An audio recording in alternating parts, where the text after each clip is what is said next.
नमस्कार दोस्तों, Indian IQ platform पर आपका बहुत बहुत स्वागत है।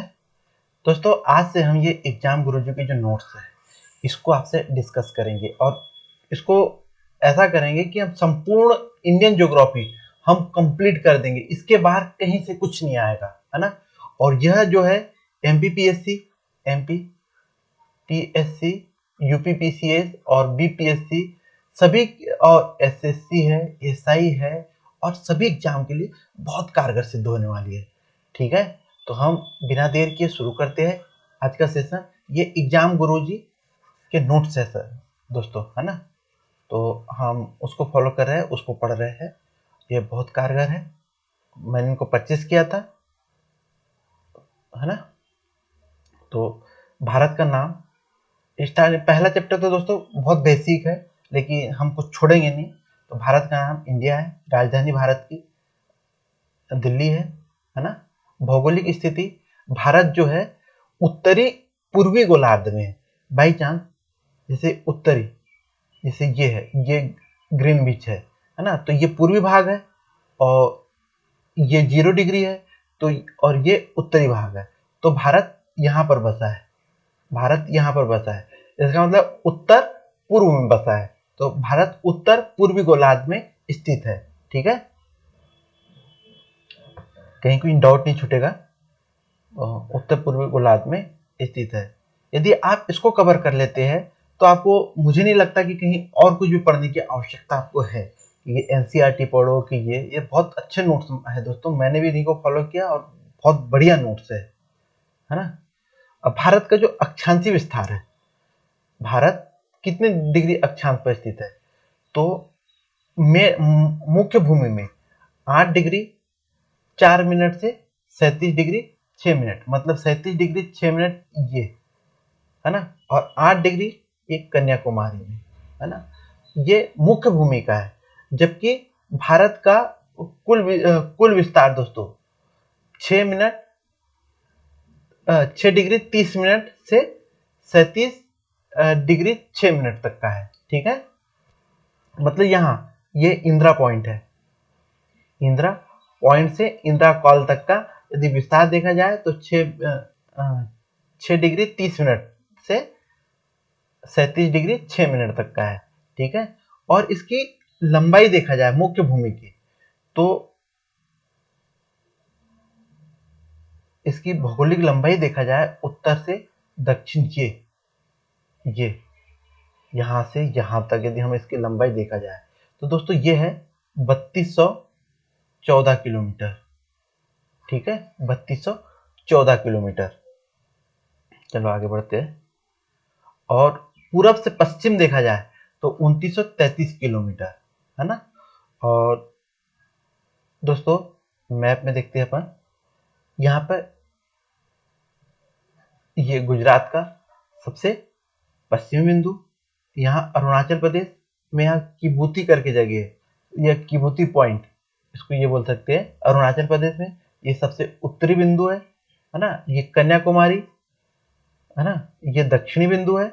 और सबसे दक्षिणी बिंदु देखा जाए तो इंदिरा पॉइंट है ना। और उत्तरी बिंदु इंदिरा कॉल है ना। आप समझ लीजिए। और जो उत्तरी बिंदु है वो पीओके में स्थित है आज के हमारा, है ना, पीओके में स्थित है। आप ये देख लीजिए, जो इंदिरा पॉइंट है ग्रेट निकोबार में स्थित है ना। जो किबूती है ये अरुणाचल प्रदेश में, गौर मोता ये गुजरात में स्थित है। ये सबसे पश्चिमी बिंदु है दोस्तों, है ना। और मुख्य भूमि से दक्षिणी बिंदु, मुख्य बिंदु से दक्षिणी बिंदु क्या है, कन्याकुमारी है। भारत का सबसे दक्षिणी बिंदु क्या है, इंदिरा पॉइंट है जो ग्रेट निकोबार में है, लेकिन मुख्य भूमि का कन्याकुमारी है। ठीक है, जो कि तमिलनाडु राज्य में। ठीक है, कई लोग में कंफ्यूजन होता है, कई केरल लगा देते हैं, कन्याकुमारी में। ठीक है, जिसको मालूम है तो बढ़िया है, नहीं तो ये तमिलनाडु में। ठीक है ना। भारत के पड़ोसी देश देखा जाए तो सबसे पहले हम हमारे घोर दुश्मन देश पाकिस्तान को देख लेते हैं, है ना। तो पाकिस्तान से हमारी सीमा मिलती है 3323 किलोमीटर, है ना। और कितने राज्य इसको छूती है, 1 2 3, ये 3 राज्य और 2 यूटी, 1 2 यूटी, तो मतलब 3 प्लस 2 टोटल 5, है ना। तो पाकिस्तान को 3 राज्य और 2 यूटी पाकिस्तान को छूती है, ठीक है। उसके बाद में दोस्तों ये अफगानिस्तान, अफगानिस्तान से हमारी वैसी सीमा नहीं मिलती है। जो पीओके है, जो पाकिस्तान अवैध कब्जा बनाए हुए है हमारे भारत की भूमि पर, वो क्षेत्र पाकिस्तान को छूता है ना। जो लद्दाख का क्षेत्र पड़ता है, तो लद्दाख पाकिस्तान को छूता है 106 किलोमीटर, है ना। अब उसके बाद देखते हैं चीन दोस्तों, है ना। चीन, तो चीन से लद्दाख एक यूटी, ये यूटी है, यूटी हिमाचल प्रदेश, उत्तराखंड, सिक्किम और अरुणाचल प्रदेश की सीमा मिलती है। तो एक यूटी और 4 प्रदेश की सीमा चाइना से मिलती है। टोटल हमारी इंटरनेशनल सीमा चाइना से कितनी है? 3488 किलोमीटर, है ना। और जो नेपाल है, नेपाल है, तो नेपाल से हमारी 1751 किलोमीटर सीमा, इंटरनेशनल सीमा है हमारी। और यह उत्तराखंड, उत्तर प्रदेश, बिहार, सिक्किम और पश्चिम बंगाल, ये 5 राज्य, 5 राज्य नेपाल को छूते हैं, है ना। यह 5 राज्य से नेपाल की इंटरनेशनल सीमा मिलती है, ठीक है। और भूटान दोस्तों, तो भूटान से 699 किलोमीटर, लगभग 700 किलोमीटर हमारी सीमा छूती है। और यह अरुणाचल प्रदेश, असम, पश्चिम बंगाल तथा सिक्किम, ये अरुणाचल प्रदेश से हमारी सीमा बनाते हैं, ठीक है। तो बांग्लादेश, सबसे ज़्यादा हमारी जो इंटरनेशनल सीमा है दोस्तों, वो है बांग्लादेश से। और इससे 5 राज्यों से की सीमा मिलती है ना। 5 राज्य, मेघालय, मिजोरम, असम, पश्चिम बंगाल और त्रिपुरा, ठीक है। और फिर आता है दोस्तों म्यांमार, म्यांमार की 1643 किलोमीटर इंटरनेशनल सीमा है भारत के साथ में। भारत की म्यांमार के साथ में 1643 किलोमीटर इंटरनेशनल सीमा है ना। इसमें अरुणाचल प्रदेश, नागालैंड, मिजोरम और मणिपुर इंटरनेशनल सीमा किसके साथ बनाते हैं? म्यांमार के साथ में, है ना। अब हम दोस्तों ये देख लेते हैं, अच्छा अब ये देख लेते हैं सबसे ज्यादा हमारी सीमा बांग्लादेश से मिलती है। कहाँ गया बांग्लादेश? नंबर 1 पर बांग्लादेश है, नंबर 2 पर चाइना है, और नंबर 3 पर पाकिस्तान है। पाकिस्तान से हमारी सीमा मिलती है तीसरे नंबर पर। फिर म्यांमार, चौथे नंबर पर नेपाल है। नेपाल, म्यांमार, भूटान, और फिर आता है सबसे कम हमारी जो सीमा मिलती है वो अफगानिस्तान से मिलती है ना। आप इनके प्रॉपर नोट्स बनाइए, आपको कहीं कुछ पढ़ने की आवश्यकता नहीं पड़ेगी, ठीक है। अब दोस्तों हम ये देख लेते हैं कि तीन पड़ोसी देशों को स्पर्श करने वाले भारतीय राज्य कौन से हैं। तो ये लद्दाख है दोस्तों, है ना। लद्दाख है, ये 3 पड़ोसी देश को छूता है। एक पाकिस्तान को, दूसरा अफगानिस्तान को, और तीसरा है चाइना को, ठीक है। फिर पश्चिम बंगाल दोस्तों, पश्चिम बंगाल नेपाल, भूटान और बांग्लादेश। अरुणाचल प्रदेश भी 3 देशों को से सीमा बनाता है, भूटान, चीन और म्यांमार। सिक्किम भी दोस्तों 3 देशों से सीमा, बहुत छोटा देश, छोटा राज्य है, फिर भी 3 देशों ऐसी जियोग्राफिकल लोकेशन में फिट है, ये 3 देशों से इंटरनेशनल सीमा है, नेपाल, चीन और भूटान से। अब देख लेते हैं दोस्तों ऐसे कौन से राज्य है जो 2 देशों से सीमा बनाते हैं। तो दोस्तों असम, असम 2 देशों से अपनी सीमा साझा करता है, एक भूटान और बांग्लादेश से, है ना। चाइना से नहीं करता है असम, ठीक है। और मिजोरम, मिजोरम भी 2 देशों से सीमा, बांग्लादेश और म्यांमार से। और उत्तराखंड भी 2 देशों से सीमा बनाता है अपनी, नेपाल और चीन से। ठीक है, अब बढ़ते आगे।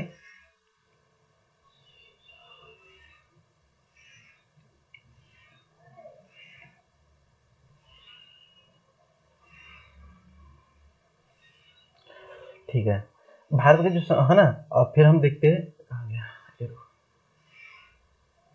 हाँ, है ना। फिर एक ऐसा कौन से राज्य है जो एक राज्य से मतलब एक स्टेट, मतलब जो कौन सा स्टेट है, एक स्टेट एक देश से सीमा बनाने वाले राज्य को देखा जाएगा, है ना। तो पाकिस्तान से तीन तीन राज्य है जो एक एक, है ना। एक गुजरात भी मात्र पाकिस्तान से सीमा साझा करता है, राजस्थान भी मात्र पाकिस्तान से सीधा साझा करता है, और पंजाब भी मात्र पाकिस्तान से सीधा साझा, है ना। और चीन चीन हिमाचल प्रदेश जो एक ही, मतलब हिमाचल प्रदेश ऐसा राज्य है जो मात्र चाइना से सीमा साझा करता है ना। और उत्तर प्रदेश भी एकमात्र ऐसा राज्य है जो नेपाल से सीमा साझा करता है, मात्र एक ही देश से सीमा साझा करता है। और बिहार भी ऐसा राज्य है जो कि मात्र एक ही देश से सीमा साझा करता है, वो है नेपाल, है ना। फिर म्यांमार में जो नागालैंड है, ऐसा राज्य है जो मात्र एक देश से सीमा साझा करता है। और मणिपुर भी एक ऐसा राज्य है जो मात्र एक देश से सीमा साझा करता है, वो है म्यांमार, है ना। और त्रिपुरा एक मात्र एक देश से सीमा साझा करने वाला है, वो है बांग्लादेश से। और मेघालय मात्र एक देश से सीमा साझा करता है, वो है मेघालय, और बांग्लादेश से सीमा साझा करता है। ठीक है, अब हम देख लेते हैं दोस्तों एक भारतीय राज्य क्षेत्र जो सीमा स्पष्ट करने वाले राज्य, है ना। तो जो सिक्किम है वो मात्र पश्चिम बंगाल से सीमा साझा करता है। ठीक है, जो मेघालय है वो मात्र असम से सीमा साझा करता है ना। ये राज्य ऐसे है जो मात्र एक ही राज्य से सीमा साझा करते हैं। ठीक है, और अब देखिए भारत की सीमा रेखा, भारत की सीमा रेखा को हम किस नाम से जानते हैं, हम वो देख लेते हैं दोस्तों। नीचे आते हैं, आप प्रॉपर पेन कॉपी रखिए, नोट्स बनाइए, आपको इससे कहीं बाहर जाने की आवश्यकता नहीं पड़ेगी। ठीक है, भारत भारत और जो पाकिस्तान की जो सीमा है उसको हम रेड क्रीक रेखा बोलते हैं। ठीक है, और भारत और चीन की जो सीमा रेखा है उसको मैकमोहन रेखा कहते हैं। अब भारत और अफगानिस्तान की जो सीमा रेखा है उसको हम डुंगर लाइन बोलते हैं। और भारत और श्रीलंका ये पाक जलमंडू के मध्य है। ठीक है, आप पाक जल संधि यहाँ पर है दोस्तों, ये पाक भी यहाँ पर, ये पाक स्टेट से ये भारत और पाकिस्तान और श्रीलंका अलग होते हैं। ठीक है, ये पाक जल संधि के मध्य है।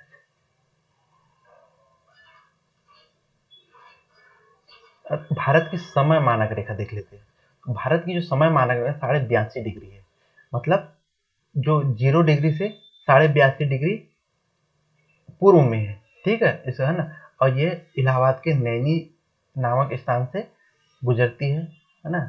और 5.5 घंटे आगे है 0 डिग्री से, ग्रीनिच से, है ना।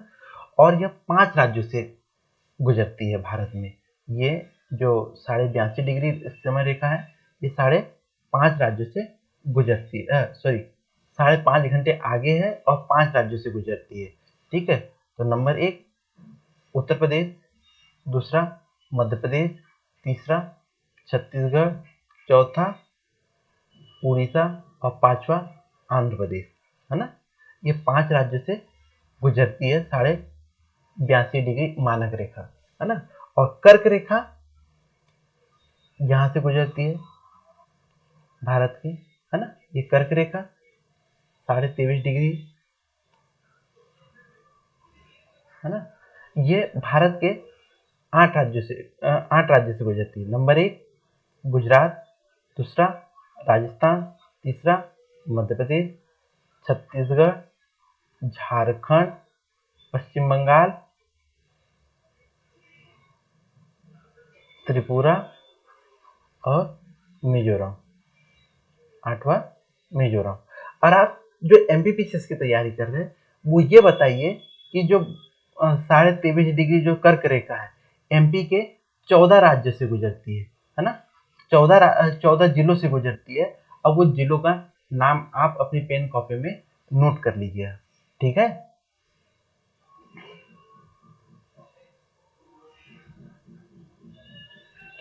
जो रेड क्लिक लाइन है वो ये लाइन है जो हमें अभी पढ़ा, रेड क्लिक है, वो इस लाइन को बोलते हैं, है ना।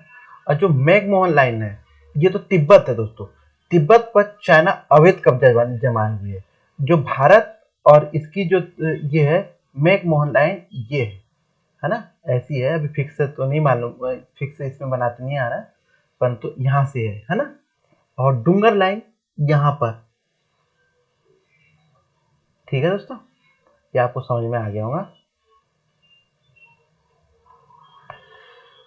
अब भारत में 5 ऐसे राज्य हैं जो भू आवेदित राज्य है, 5। वो कौन से हैं? तो नंबर 1 मध्य प्रदेश, छत्तीसगढ़, हरियाणा, झारखंड, तेलंगाना।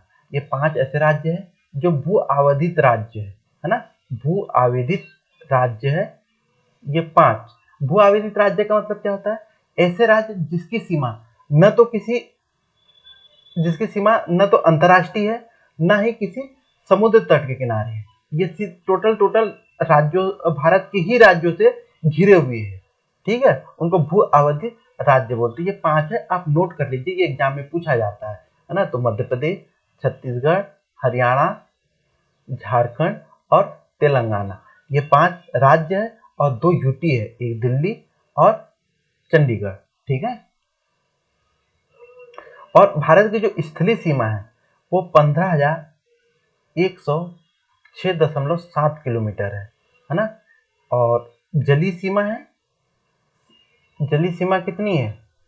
7,516.5 किलोमीटर।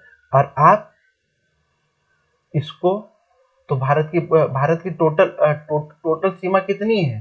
तो 15,106 प्लस 7,516.5, इनको ऐड कर लीजिए, इतनी भारत की स्थलीय सीमा, भारत की अंतर्राष्ट्रीय सीमा है, ठीक है। अब प्रादेशिक जल सीमा, जो समुद्र तट से भारत की 12 किलोमीटर समुद्री मील, नॉटिकल माइल तक की है ना। और संलग्न क्षेत्र है ना, तो ये भारत का 24 नॉटिकल मील, समुद्री मील जो बोलते हैं, वहां तक है। और जो अनन्य इकोनॉमिकल जो आर्थिक क्षेत्र है वो 200 मील तक का है ना। प्रादेशिक जल सीमा से ये 200 मील तक का है। आप इसको मैप में देख सकते हो, ठीक है। ये भारत की जलवायु कैसी है दोस्तों? तो मानसूनी जलवायु है। भारत का क्षेत्रफल कितना है दोस्तों? तो भारत का क्षेत्रफल है 32,87,263 वर्ग किलोमीटर। और जो कि विश्व का यदि हम इसको जोड़ा जाए तो 2.42% है मात्र, है ना। और क्षेत्रफल की दृष्टि से भारत 7वें स्थान पर है। आप इसके पहले से पहला, दूसरा, तीसरा, चौथा, 5वां, 6वां, 7वां, तो 7वां तो भारत है ही, ये इंडिया हो गया, है ना। आप इनका नाम बताइए। ये क्या हो गया? रूस हो गया, ये क्या हो गया? कनाडा, दूसरे नंबर पर कनाडा है, तीसरे नंबर पर यूएसए है, फिर चीन है। अरे मैं तो आपसे पूछने वाला था कमेंट बॉक्स में, लेकिन चलो मुझे बता, चीन, फिर ब्राजील और ऑस्ट्रेलिया, फिर भारत आता है, ठीक है। फिर भारत का नंबर आता है। तो भारत क्षेत्रफल की दृष्टि में 7वां बड़ा देश है ना। ऑस्ट्रेलिया के बाद 7वां बड़ा देश है, ठीक है। अब भारत की दोस्तों हम जनसंख्या देख लेते हैं। तो जनसंख्या भारत की 121 करोड़ 5,69,573, ये 2011 की जनगणना के अकॉर्डिंग है। दोस्तों 2021 में जो जनगणना होने वाली थी वो हो चुकी होंगी या उसका काम चल रहा है, उसके आंकड़े आने वाले हैं। आप बाद में अपडेटेड हम कर लेंगे बाद में, और है ना। पर अभी हाल फिलहाल में आप इसी को याद रखिए, है ना। और विश्व की ये जो जनसंख्या है, ये विश्व की 17% है ना, 17.5 टोटल, है ना। और इसी के साथ में जनसंख्या में भारत दूसरे स्थान पर है। भारत जनसंख्या की दृष्टि में दूसरे स्थान पर, पहले पर कौन है दोस्तों? चीन है, ठीक है, पहले पर चीन है। देखिए मुझे पेन टेबलेट उतने अच्छे से चलाते आता नहीं है, मेरी राइटिंग उतनी अच्छे से आ नहीं रही है ना, मैं भी सीख रहा हूँ पेन टेबलेट चलाना। और पुरुष जनसंख्या भारत में 62 करोड़ 31,21,843 है। और महिला जनसंख्या 58 करोड़ 74,47,730 है ना। और जनसंख्या की दृष्टि से विश्व में भारत दूसरा स्थान पर है, ये तो आपने पढ़ लिया, समझ लिया। और ग्रामीण जनसंख्या भारत में 83.74 करोड़ है, जो कि 68 परसेंटेज में देखा 68.8% भारत में ग्रामीण जनसंख्या है ना। और शहरी जनसंख्या 37.71 करोड़ है ना। जो परसेंटेज में देखा जाए तो 31.2% शहरी जनसंख्या है भारत में, ठीक है। अब चलो बढ़ते हैं आगे।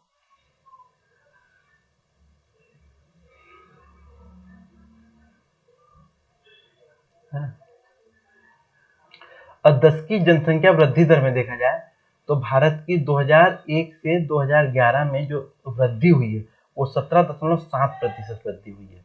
अब भारत में लिंगानुपात, लिंगानुपात का मतलब दोस्तों ये होता है कि बाई चांस 1000 पुरुष है तो उस पर महिला कितनी है, तो 1000 पुरुष पर भारत में 943 पुरुष है, ठीक है। और शिशु में भी हमने लिंगानुपात निकाला तो 919 है शिशु लिंगानुपात, ठीक है दोस्तों। और जनसंख्या घनत्व का मतलब ये है कि बाई चांस भारत का ये पूरा क्षेत्र है, मतलब 1 किलोमीटर वर्ग किलोमीटर में कितने लोग रहते हैं भारत में, एक एवरेज, कहीं पे बहुत ज्यादा लग रहे हैं तो कहीं पे कम, ऐसा एक एवरेज, तो 382 लोग प्रति वर्ग किलोमीटर भारत में निवास करते हैं। अब भारत में कुल साक्षरता परसेंट कितना है, तो 73% है, जिसमें कि 80% 80 दशमलव लगभग 81% पुरुष साक्षरता है और महिला साक्षरता 64.6% है, ठीक है। और वैसे एवरेज दोनों को मिला के साक्षरता प्रतिशत 73% है, ठीक है दोस्तों। हाँ, अनुसूचित जनजाति, भारत में अनुसूचित जनजाति की संख्या कितनी है, तो 20 करोड़ अनुसूचित जाति है ना, जो एसटी की बात, एससी की बात कर रहे हैं, तो भारत में जो एससी जनसंख्या है वो 20 करोड़ 13,78,086 है ना। अब परसेंटेज में देखा जाए तो 16.6% एससी है। और एसटी की बात करें, जनजाति की बात करें तो 10 करोड़ 42,81,034 है। परसेंटेज में देखा जाए दोस्तों तो 8.6% हमारे यहाँ अनुसूचित जनजाति है, जो जनजाति है वो 8.6% है ना। भारत में राज्यों की संख्या 28 है और केंद्र शासित प्रदेशों की संख्या 8 है ना। भारत का जो आकार है, ज्यामितीय आकार है, वो चतुष्कोणीय है, ठीक है। और चतुष्कोणीय भारत का आकार है। अब भारत में देखा जाए जो पर्वतीय क्षेत्र कितना है, तो पर्वतीय क्षेत्र 10.7% है, पहाड़ी क्षेत्र 18.6% है, पठारी क्षेत्र 27.7% है, मैदानी क्षेत्र भारत में 43% है। और द्वीप की कुल संख्या भारत में 247 द्वीप है। और जो बड़े बंदरगाह है भारत में वो 13 है ना। और संसद कैसी है भारत में, द्विसदनीय, जैसे राज्यसभा और लोकसभा है। लोकसभा सीट कितनी है भारत में, 552 है, लेकिन वर्तमान में 545 है। और जो ये 7 जो है ये पीओके के लिए रिजर्व है, कभी हम पीओके को लेंगे तो 7 वहां पे रखेंगे, है ना। और जो राज्यसभा सीटें है 250 है, 5 वर्तमान में 245 है, 5 हमने राज्यसभा सीटें भी पीओके के लिए बचा के रखी है। ठीक है दोस्तों।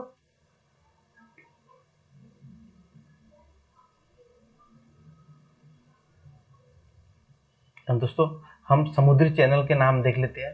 जो 8 डिग्री चैनल है, ये मिनिकॉय द्वीप, मालदीव और मिनिकॉय जो लक्षद्वीप का मिनिकॉय द्वीप, ये दोनों को अलग करती है। ठीक है। 9 डिग्री चैनल जो है, ये लक्षद्वीप और मिनिकॉय को अलग करती है। लक्षद्वीप का ही मिनिकॉय जो हमारे पार्ट है, तो लक्षद्वीप से दूर है थोड़ा, है ना, मेनलैंड से थोड़ा दूर है, तो 9 डिग्री चैनल उसको अलग करती है। और 10 डिग्री चैनल छोटा अंडमान और कार निकोबार के बीच में है ना। दक्कन पास जो है, ये दक्षिण अंडमान और लघु अंडमान के बीच में है। ठीक है। ग्रेट निकोबार, ये ग्रेट चैनल जो है, ग्रेट निकोबार और सुमात्रा द्वीप के बीच में है ना। और पाक जल संधि भारत और श्रीलंका के बीच में, कोको द्वीप ये है म्यांमार और इंडोनेशिया के बीच में। ठीक है दोस्तों, ये था हमारा पहला चैप्टर। कल हम नेक्स्ट वीडियो में हम पढ़ेंगे भारत की भूगर्भिक संरचना के बारे में। ठीक है। यदि ये वीडियो पसंद आया हो तो प्लीज़ लाइक कीजिए, सब्सक्राइब कीजिए और अपने दोस्तों में शेयर कीजिए, है ना। धन्यवाद।